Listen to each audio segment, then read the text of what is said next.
Selamat pagi dan salam sejahtera untuk kita semua.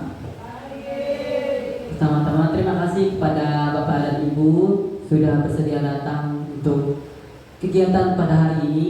Nah, setelah kita akan melaksanakan kegiatan yaitu guru penggerak mengenai tentang aksi nyata dimensi budaya positif di SMP Negeri 1 Badau, Kecamatan Badau, Kabupaten Kapuas Hulu, yang akan dibawakan oleh Yuyun SPD selaku guru dari SMP Negeri 1 Badau.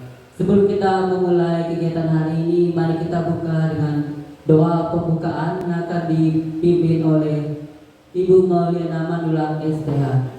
Kami persilakan. Ya, terima kasih waktu yang diberikan. Sebelum kita mulai acara ini, kita berdoa menurut agama masing-masing. Mari kita berdoa.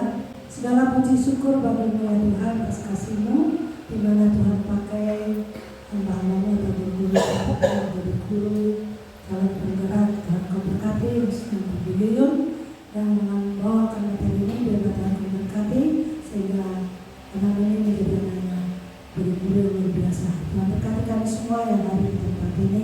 Terima kasih Bapak, apapun materi ini membuat kami, memotivasi kami untuk ke depan sebagai guru, sehingga kami menjadi guru-guru yang bertanggung jawab dan guru-guru yang luar biasa.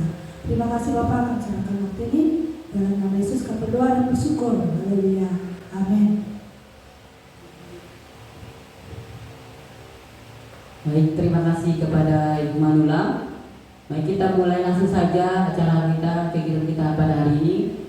Kita panggilkan kepada Ibu Yuyun SPD untuk menyampaikan beberapa hal tentang guru penggerak.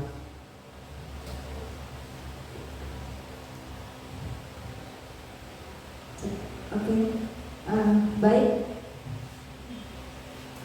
Terima kasih kepada Bapak Ibu semuanya karena bersedia hadir pada pagi hari ini dalam kegiatan untuk tugas kami sebagai calon guru penggerak dalam aksi nyata diseminasi budaya positif. Pada kesempatan ini saya akan sedikit lama dalam menjelaskan materinya karena ini memang harus dilaksanakan dan harus direkam dari awal sampai akhir, dan saya minta kerjasama dengan Bapak Ibu semua agar nanti bisa lebih aktif dalam kegiatan pada hari ini dan juga harus bahagia. Dan saya harap semuanya hari ini bahagia dan wajahnya tersenyum. Oke, baiklah, untuk menyingkat waktu kita langsung saja. Ini ada pertanyaan pemantik, setuju atau tidak setuju hukuman dapat mendisiplinkan anak? Apakah Bapak Ibu setuju? Setuju. Atau ada yang tidak setuju? Tidak setuju. Oh ya, Pak Sodri tidak setuju. Apa alasannya, Pak?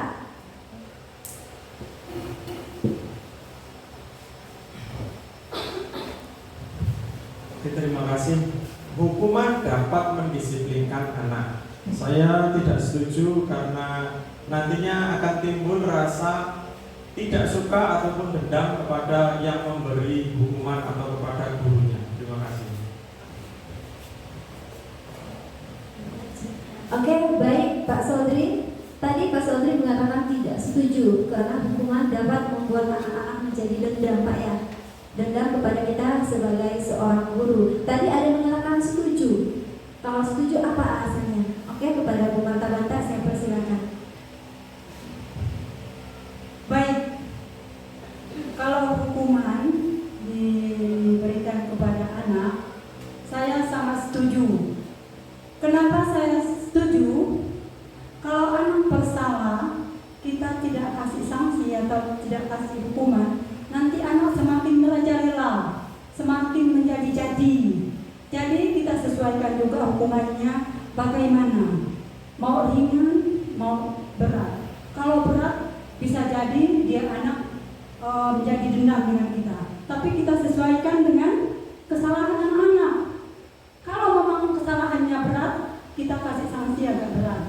Tapi kalau sedang, kita kasih yang agak ringan. Seperti itu menurut saya. Terima kasih. Berikan tepuk tangan dulu kepada Pak Sodri dan Bu Banta-Banta.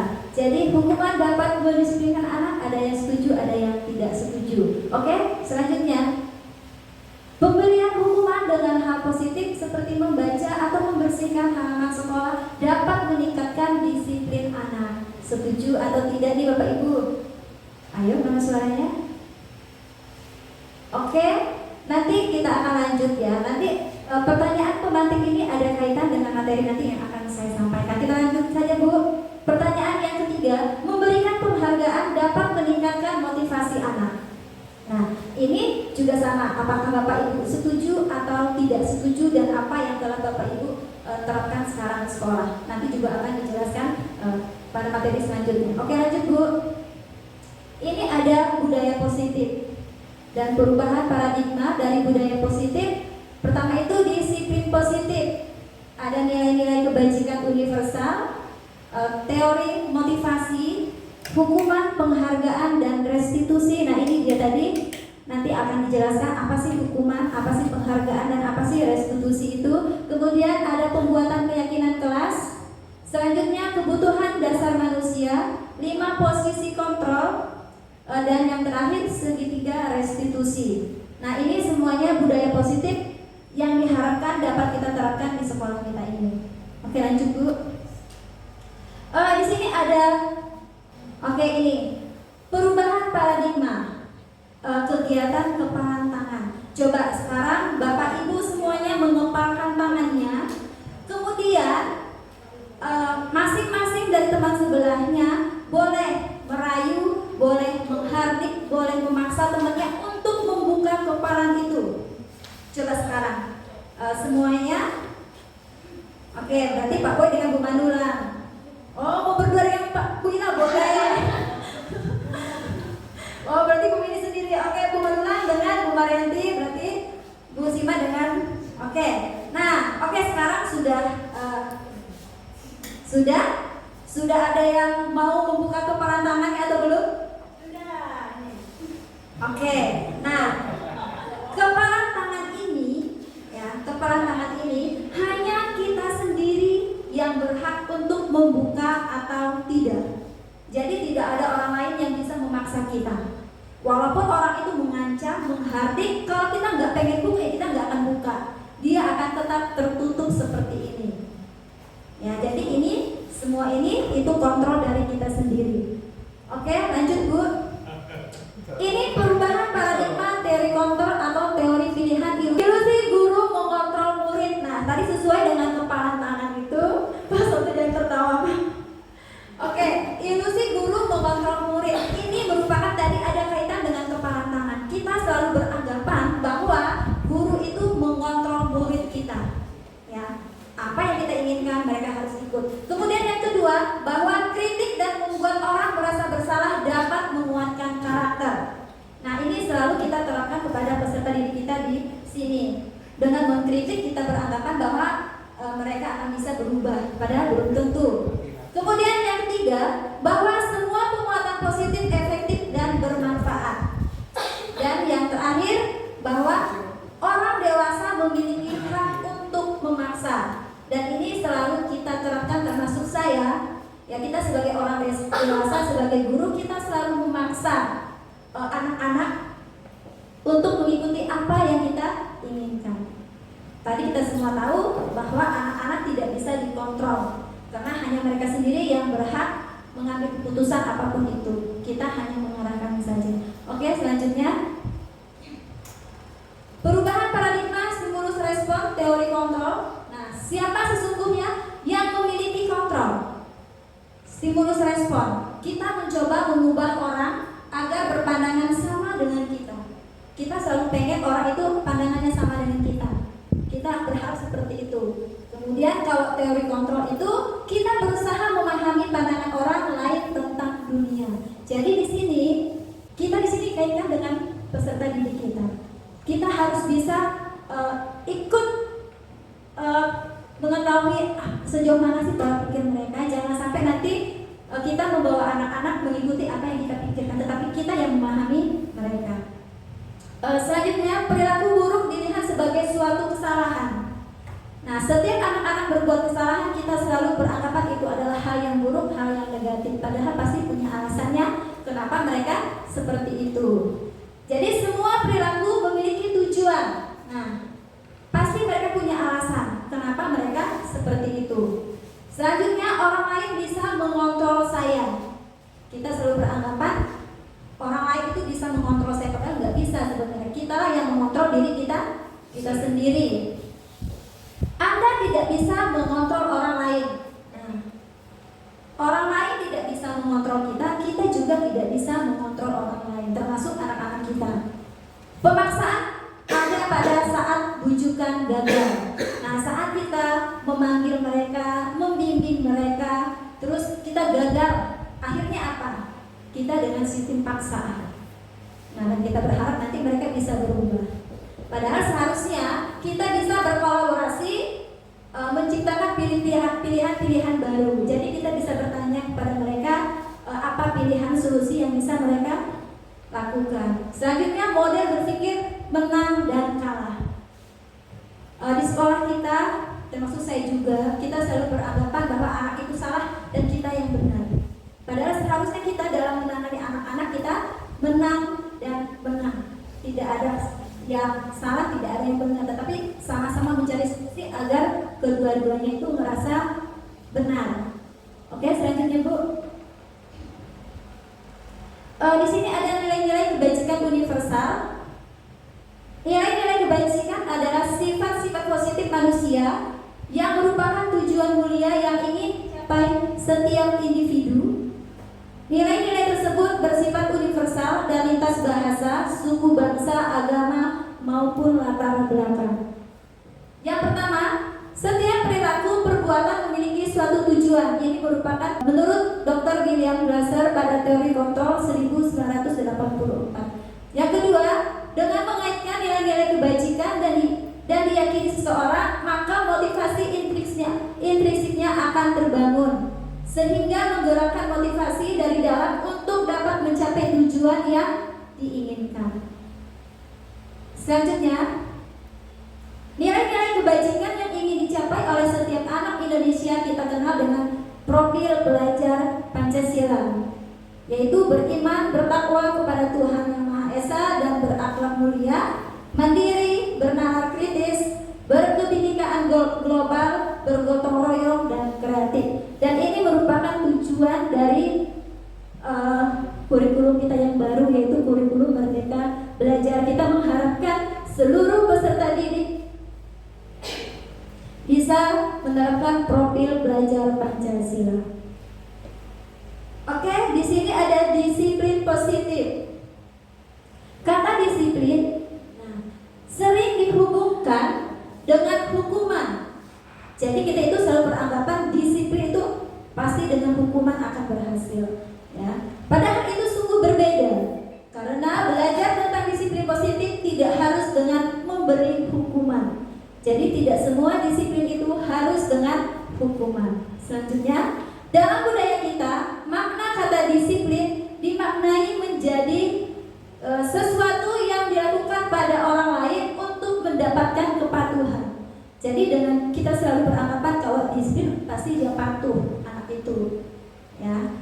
Kita cenderung menghubungkan kata disiplin dengan ketidaknyamanan.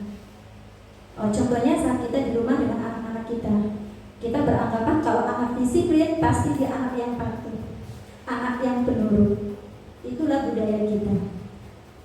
Selanjutnya, disiplin yang dimaksud adalah disiplin diri yang memiliki motivasi internal. Jadi anak-anak itu kita pengennya nanti mereka itu mengikuti peraturan atau mengikuti keyakinan yang kita buat itu atas dasar diri mereka sendiri, bukan karena paksaan dan lain sebagainya. Cukup. Oke, teori motivasi perilaku manusia. Yang pertama, untuk menghindari ketidaknyamanan atau hukuman. Apa yang akan terjadi apabila saya tidak melakukannya? Nah, ini merupakan motivasi dari luar. Mereka berpikir apa yang akan terjadi apabila mereka tidak melakukannya. Lanjut Bu. Oke, lanjut. Kemudian yang kedua, untuk mendapatkan imbalan imbalan dari orang lain. Nah, kadang-kadang anak itu termotivasi untuk berbuat sesuatu karena mengharapkan imbalan. Kalau mengharapkan imbalan ini juga merupakan suatu motivasi eksternal, yaitu dari luar diri anak. Yang selanjutnya, untuk menghargai diri sendiri, saya akan menjadi orang yang seperti apa jika saya melakukannya. Nah, ini merupakan motivasi internal atau tujuan disiplin positif yang ada di dalam dirinya. Jadi anak-anak itu berbuat sesuatu bukan karena dorongan dari luar. Usahakan itu memang dari dalam diri mereka. Karena kalau dari luar, apabila orang lain tidak memberikan hukuman atau penghargaan, maka dia akan berhenti untuk melakukan hal itu. Oke, selanjutnya. Nah, ini ada hukuman, konsekuensi, dan restitusi. Tadi sudah ada beberapa jawaban pertanyaan pemantik yang saya bagikan kepada Bapak Ibu semua. Nah, ini dia penjelasannya. Perbedaan hukuman dan konsekuensi. Hukuman itu merupakan sesuatu yang menyakitkan harus terjadi. Sesuatu apapun itu, hal yang membuat anak sakit dan tidak nyaman itu merupakan hukuman, dan hukuman itu diberikan dengan tiba-tiba atau tidak ada kesepakatan antara kita dan peserta didik. Sedangkan konsekuensi, sesuatu harus terjadi dan mereka memang tahu itu harus terjadi.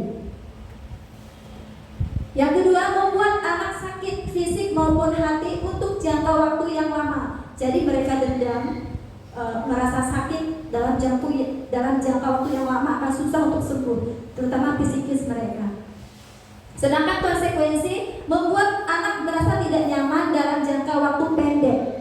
Artinya walaupun mereka tidak nyaman dengan konsekuensi yang diberikan, tetapi mereka mudah melupakannya. Yang ketiga, anak membenci kedisiplinan, dan konsekuensi anak menghargai disiplin. Kemudian hukuman itu berupa paksaan, sedangkan konsekuensi stimulus atau tanggapan. Jadi ada timbal balik antara kita dan peserta didik. Tidak ada sistem paksaan.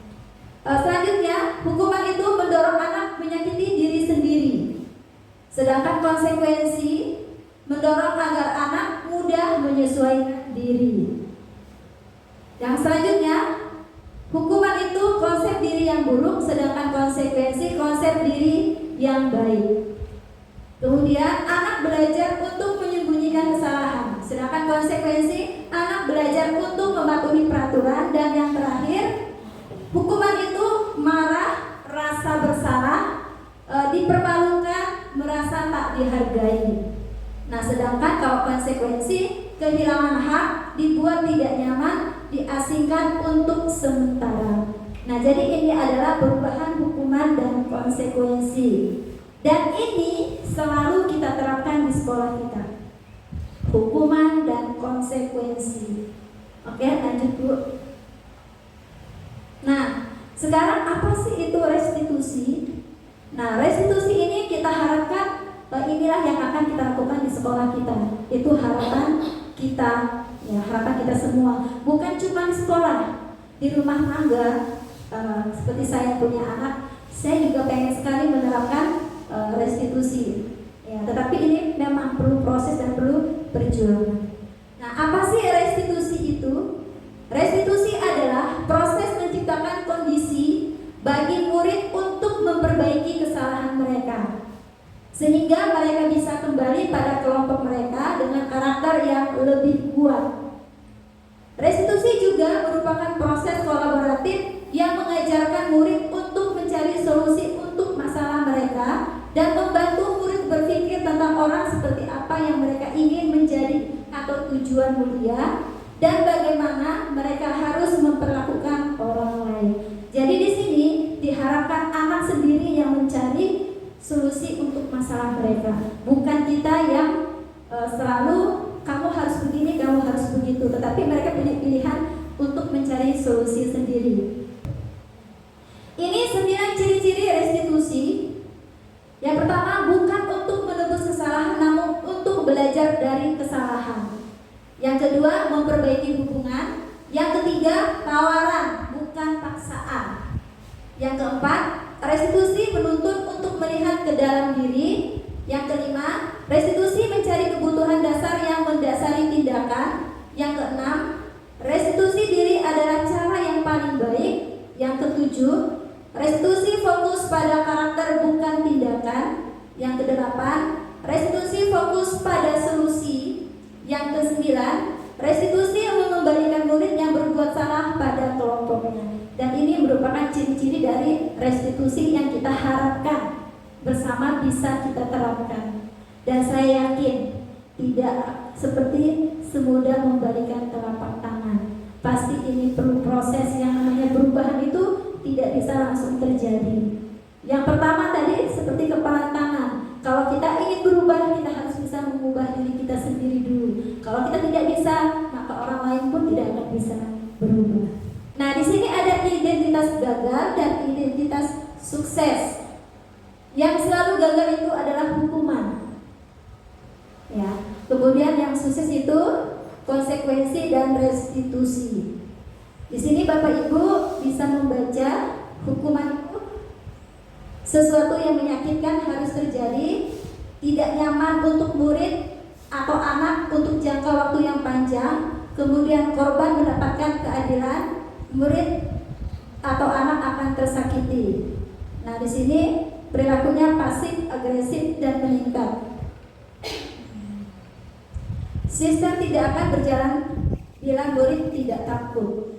Ya, ini hukuman. Kemudian ada konsekuensi, sesuatu yang harus terjadi. Tadi juga saya sudah jelaskan apa itu hukuman, konsekuensi dan restitusi. Biasanya kalau hukuman itu hasilnya itu negatif. Yang namanya hukuman tidak ada yang bagus, terutama untuk anak.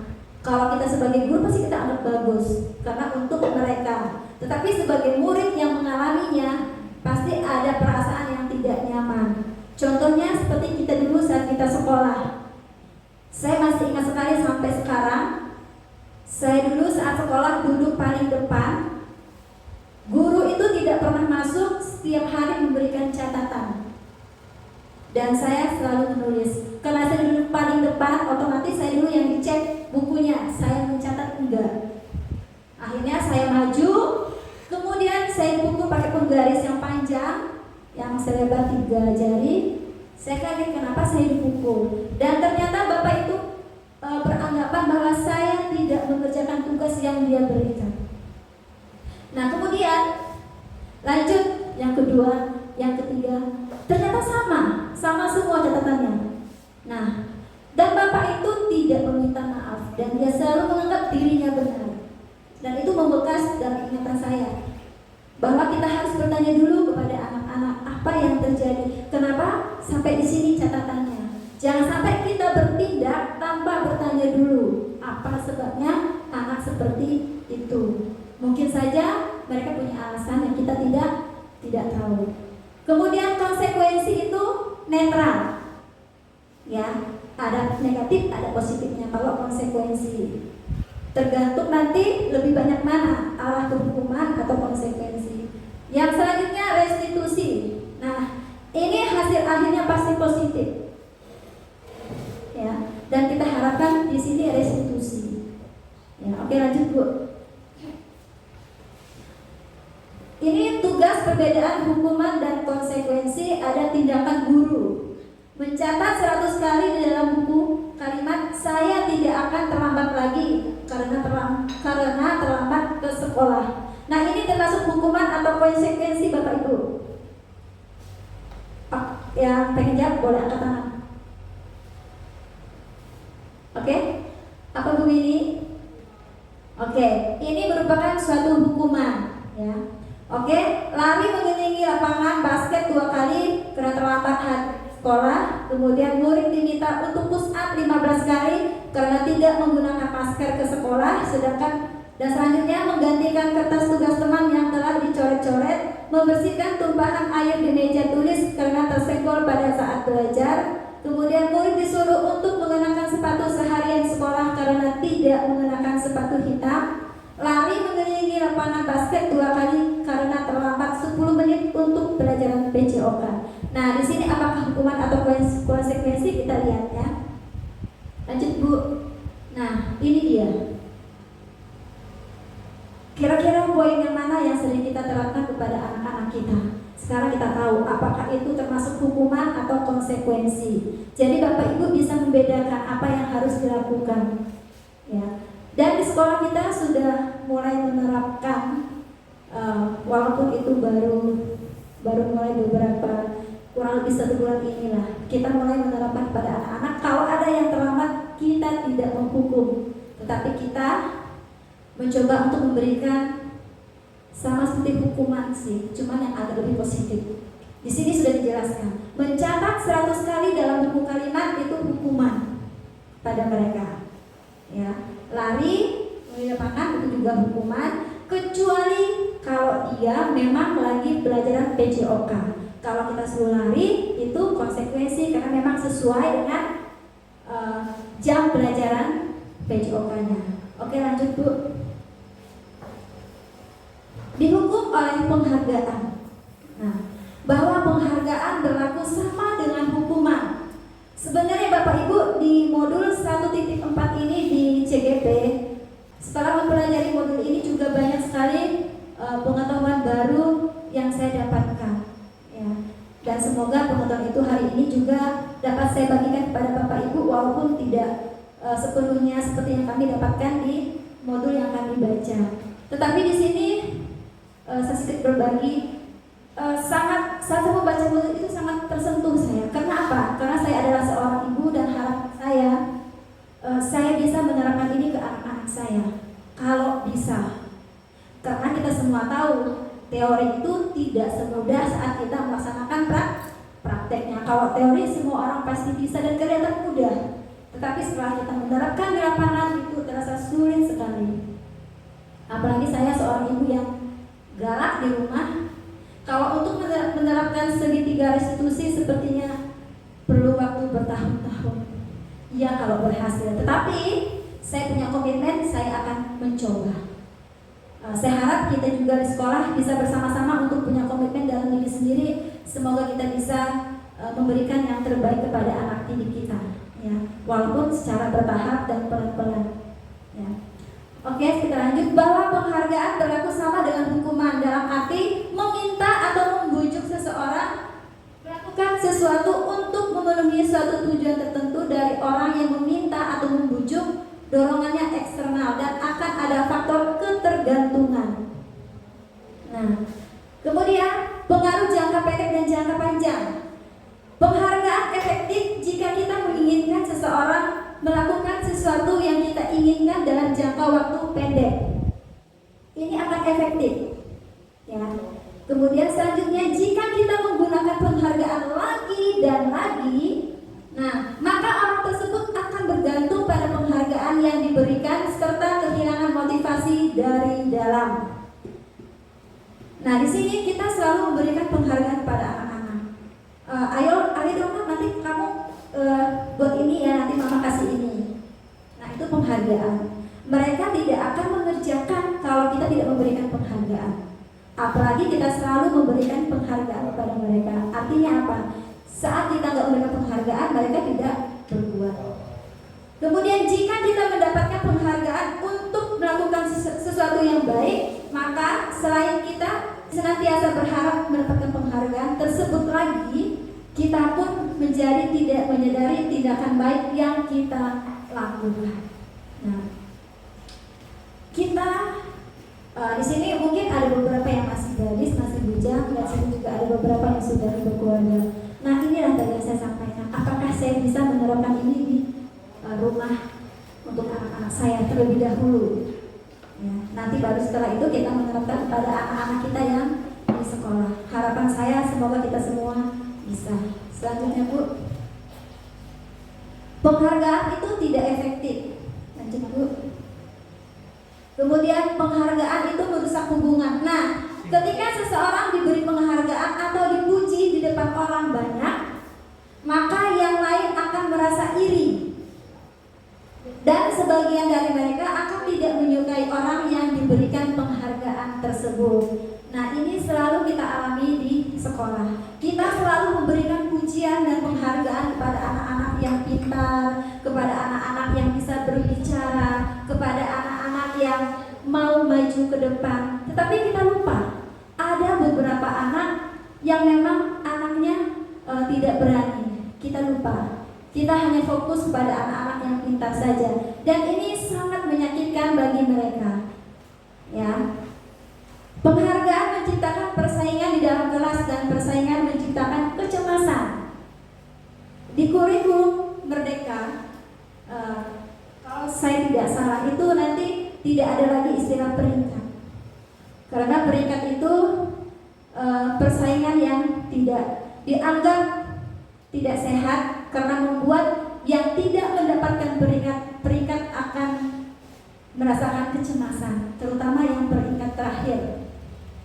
Kalau peringkat 1 kita berikan hadiah buku, pulpen, yang terakhir enggak. Jadi mereka tidak akan termotivasi, ya beginilah saya, mendingan saya nggak belajar aja, nanti juga saya tidak akan mendapatkan peringkat. Jadi kita itu dengan tidak sengaja, dengan tidak sadar kita menurunkan motivasi anak untuk belajar.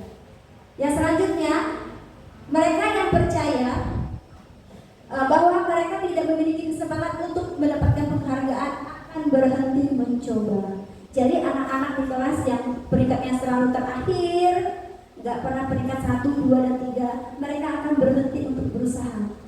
Ya, karena mereka sudah merasa, saya pasti akan kalah. Ya, saya pasti dapatkan nilai yang jelek lagi. Nah, ini yang harus kita rubah. Di dalam kelas itu kan kita kan bukan suatu persaingan. Di sini kan kita mendidik anak-anak. Yang kita harapkan itu bukan cuma anak yang juara 1, 2, 3 saja, tetapi semua anak kita berikan penghargaan. Karena anak yang peringkat terakhir mungkin dia punya kelebihan di bidang yang lain. Nah, itulah yang kita berikan penghargaan kepada mereka. Ya, oke, lanjut. Penghargaan menurunkan kualitas. Ya, jadi itu juga mempengaruhi kualitas anak-anak. Selanjutnya, Bu. Penghargaan mengurangi ketepatan. Oke, selanjutnya. Penghargaan mematikan kreativitas. Nah, murid-murid diminta berpikir ya, mengenai hadiah atau penghargaan yang bisa mereka dapatkan bila berhasil menulis sebuah puisi. Nah, di sini kadang-kadang kita mengatakan pada anak-anak, ayo nanti siapa yang dapat, yang bagus tugasnya, yang bagus puisinya, nanti ibu akan kasih hadiah atau kasih nilai yang tinggi. Nah, itu salah satu contoh yang kita terapkan di sekolah kita, perbuatan yang tidak baik sebenarnya. Ya, dan harapan kita nanti kita bisa bersama-sama untuk sedikit mengubah, jangan sampai kita membiasakan anak-anak untuk berkompetensi yang membuat mereka tidak nyaman di dalam kelas. Oke, selanjutnya, penghargaan itu menghukum. Penghargaan menghukum mereka yang tidak mendapatkan penghargaan. Misalnya dalam sistem ranking, mereka yang mendapatkan ranking kedua akan merasa paling dihukum. Apalagi semester ini dapat juara 1, semester depan dapat juara 2. Itu seperti hukuman dan membuat mereka kecewa, mungkin malu untuk sekolah, mungkin cemas dan lain sebagainya. Ya. Kemudian memberikan penghargaan dan hukuman adalah hal yang sama, karena keduanya mencoba mengendalikan perilaku seseorang. Nah, hukuman ataupun penghargaan itu sama, karena kita di sekolah itu berharap bisa mengendalikan peserta didik kita. Ya. Kemudian, karena orang pada dasarnya tidak suka dikendalikan dalam jangka waktu lama, penghargaan akan terlihat sebagai hukuman. Kita dari zaman dulu sampai sekarang, ya, sebelum kurikulum berubah, kita selalu beranggapan kita pengen anak kita juara 1. Ya, harus belajar di rumah. Kalau nggak belajar, awas.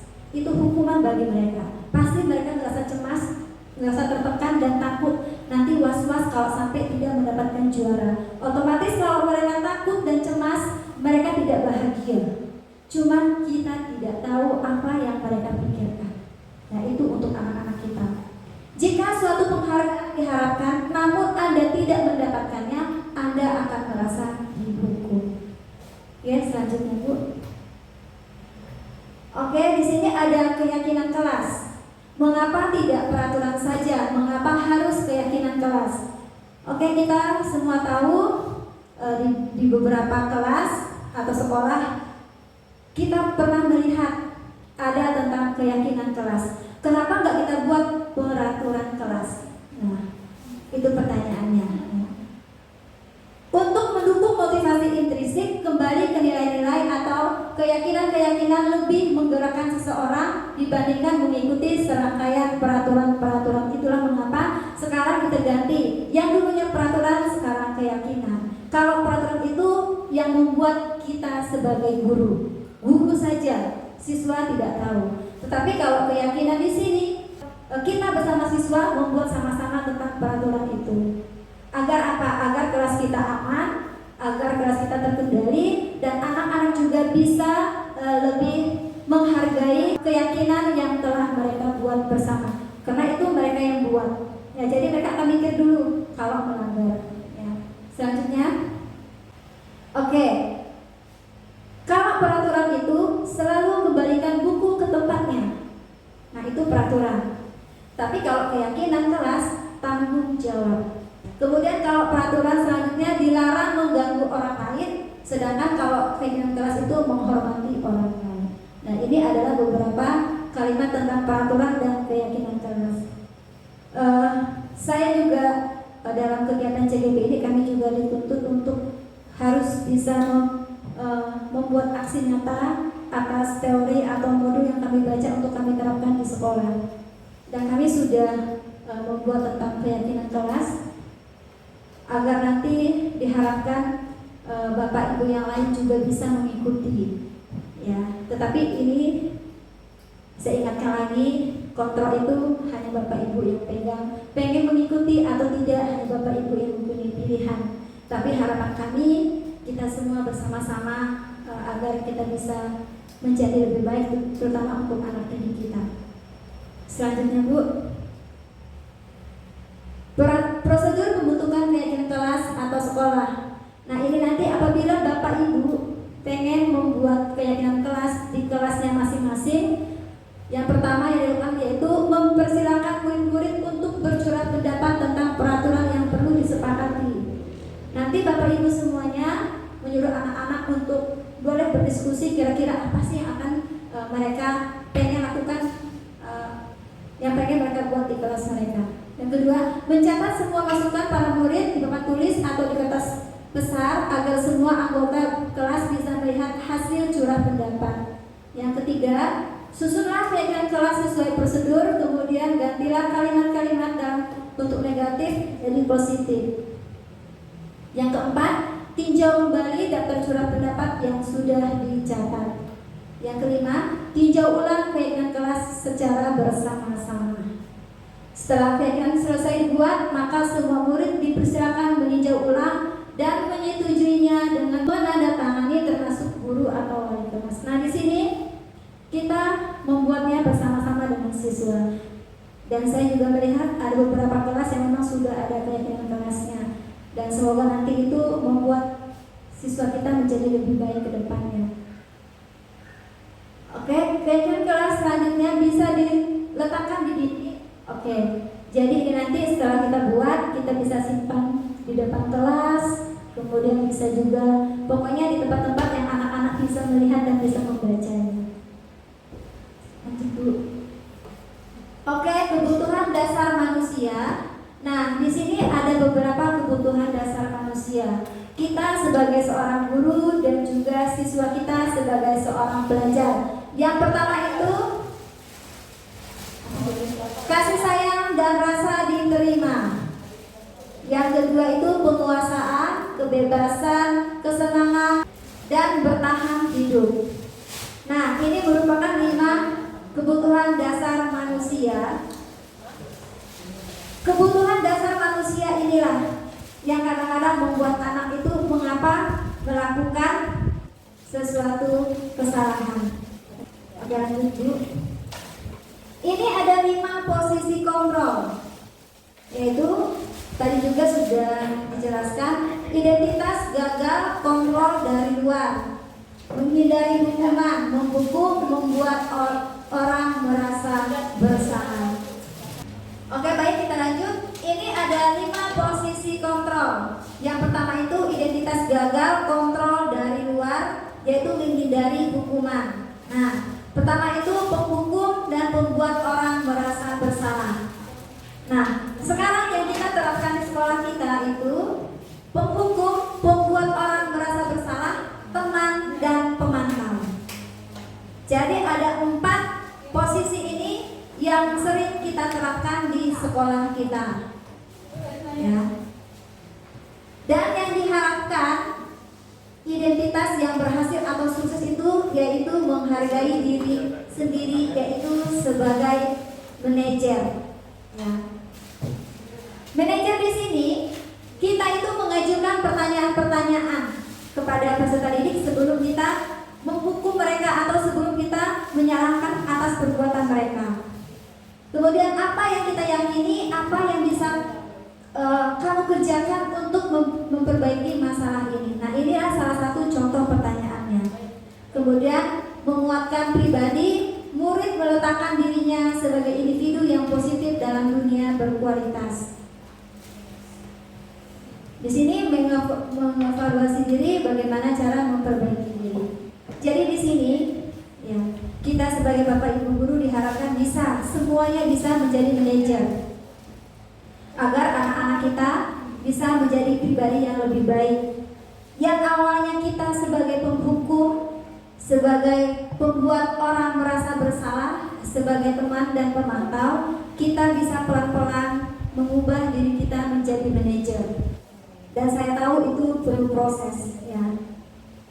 Oke, lanjut Bu. Langsung Bu. Oke, ini ada pernyataan-pernyataan. Saya kecewa sekali dengan kamu.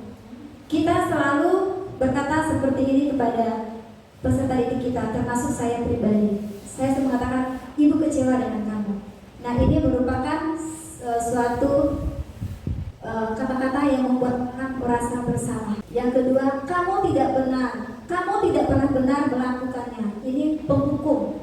Jadi kalau kalimat seperti ini kita lontarkan kepada peserta didik, maka ini adalah suatu penghukum. Ayolah, lakukan demi ibu atau bapak. Nah, ini kita sebagai teman, ya. Selanjutnya, apakah kamu mau mendapatkan stiker bintang hari ini? Nah, ini merupakan suatu pemantau. Selanjutnya, bagaimana kamu bisa menyelesaikan masalah ini? Ini manajer. Kamu selalu yang paling terakhir. Ini penghukum. Nah, ini merupakan kalimat-kalimat yang sering kita lontarkan atau utarakan kepada peserta didik. Tetapi, walaupun kita selalu sebagai penghukum, sebagai pembuat orang merasa bersalah, sebagai pemantau, kita juga pernah, ya, sebagai manajer. Tetapi di antara kelima kontrol ini yang paling sering kita lakukan adalah penghukum, pembuat rasa bersalah, dan sebagai teman. Dan itu saya sendiri merasakan sebagai seorang guru. Sebagai manajer itu bisa dihitung jari lah, ya. Paling sering itu ya sebagai penghukum dan merasa bersalah, serta sebagai teman. Dan ini semua apabila kita terapkan, terus kita terapkan pada anak didik kita, mereka tidak akan berkembang, ya. Karena kalau penghukum mereka punya dendam, mereka marah dengan kita.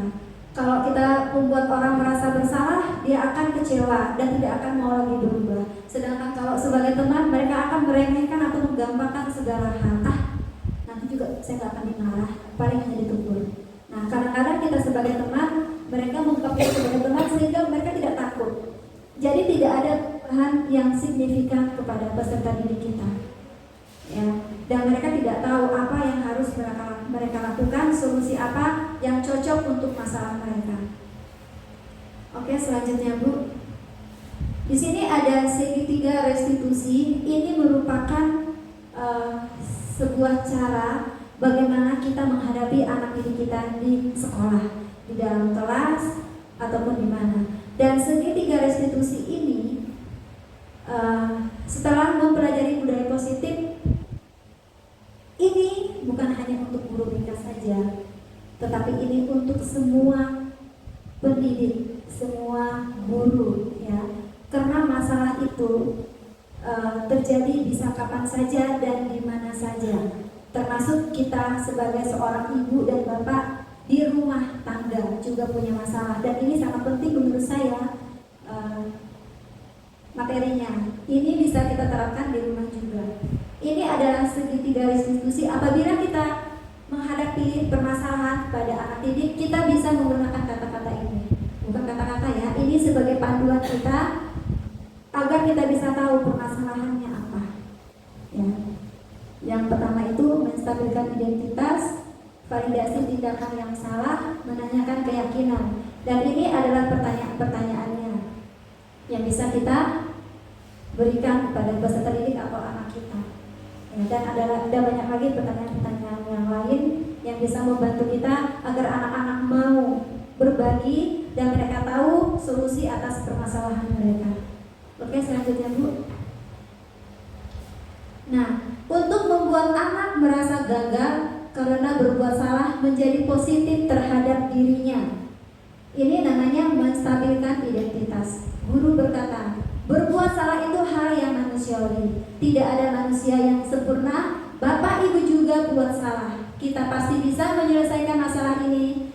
Bapak Ibu tidak tertarik untuk mencari tahu siapa yang benar, siapa yang salah. Bapak Ibu lebih tertarik untuk menyelesaikan masalah. Kalau kamu menyalahkan dirimu sendiri terus-menerus, apakah kamu bersikap baik pada dirimu sendiri? Nah, ini salah satu pertanyaan yang kita berikan kepada peserta didik. Jadi kadang-kadang anak-anak itu kan tahu masalahnya, tahu dia salah. Nah, karena dia tahu dia salah, kita bisa menstabilkan identitasnya bahwa yang namanya manusia itu tidak luput dari kesalahan. Bahkan kita sebagai guru juga punya kesalahan. Oke, selanjutnya Bu.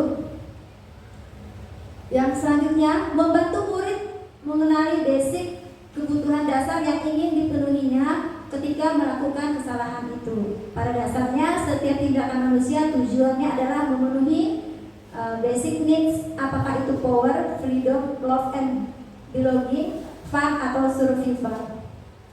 Ini merupakan validasi kebutuhan. Di sini kita sebagai Bapak Ibu guru, kita bisa berkata kepada mereka, kamu bisa saja melakukan hal yang lebih buruk, tapi kamu tidak melakukannya, kan? Nah, sampai terakhir, apakah kamu bisa melakukan dengan baik, dengan lebih baik besok lagi? Nah, ini beberapa pertanyaan yang kita berikan kepada peserta didik saat kita menemukan permasalahan pada mereka. Selanjutnya, Bu. Oke, anak melihat kesalahannya dihubungkan dengan norma sosial dan nilai-nilai yang mendasar manusia berinteraksi dengan orang. Ini merupakan menanyakan keyakinan. Dan kita sebagai guru berkata kepada mereka, apa nilai yang kita percaya di kelas atau sekolah kita? Nah, di sini kita akan bertanya kepada mereka, kesepakatan apa yang telah kita buat bersama. Sehingga kadang-kadang kan mereka lupa. Mereka lupa atas kesepakatan atau konsekuensi yang telah kita buat bersama. Sehingga kita mengingatkan kembali kepada mereka agar mereka sadar bahwa mereka telah berbuat yang salah dan melanggar kesepakatan atau konsekuensi yang sudah dibuat. Terima kasih. Baik Bapak Ibu, saya ucapkan terima kasih atas kehadirannya hari ini. Mohon maaf apabila ada kata-kata yang salah, dan saya di sini berdiri di sini sama seperti Bapak Ibu masih belajar. Kita sama-sama belajar di sini, kita sama-sama saling mengingatkan karena ini semua untuk anak didik kita. Dan semoga nanti mereka bisa menjadi orang yang lebih baik dan bisa membuat kita semua gurunya bangga. Terima kasih. Selamat siang.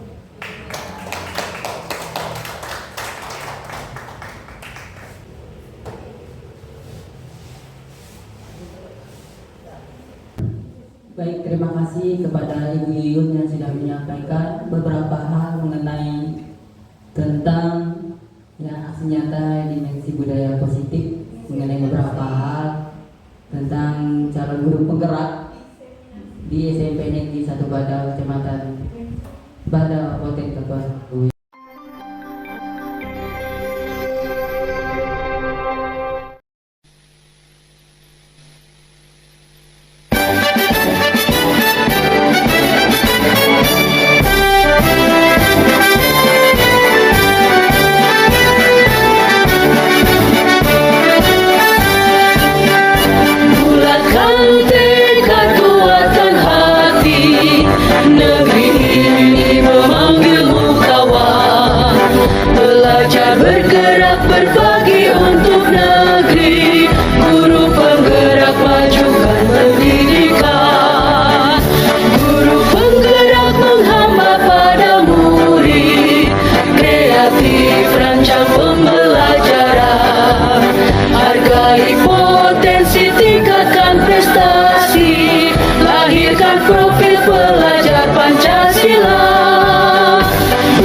kreatif rancang pembelajaran, hargai potensi, tingkatkan prestasi, lahirkan profil pelajar Pancasila.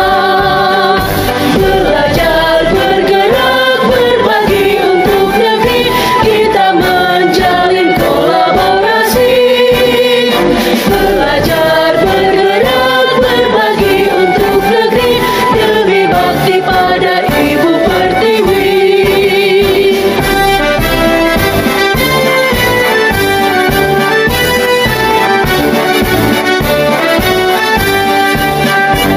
Bulatkan tekad, kuatkan hati, negeri ini memanggilmu kawan.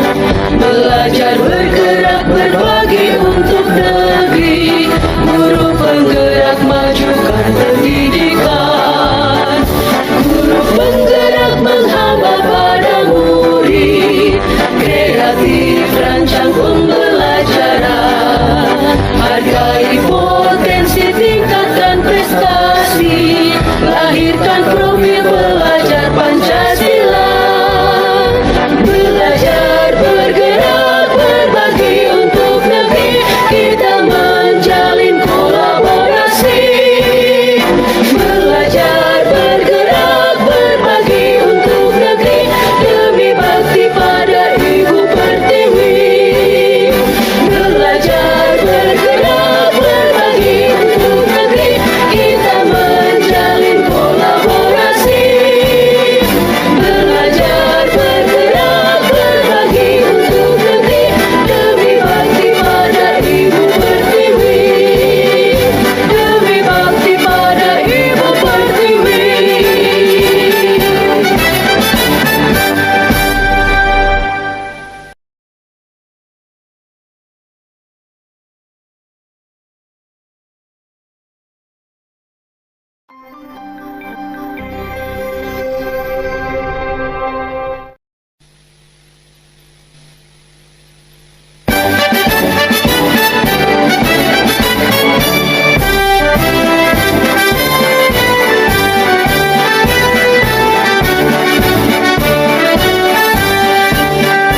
Bulatkan tekad, kuatkan hati, negeri ini memanggilmu kawan.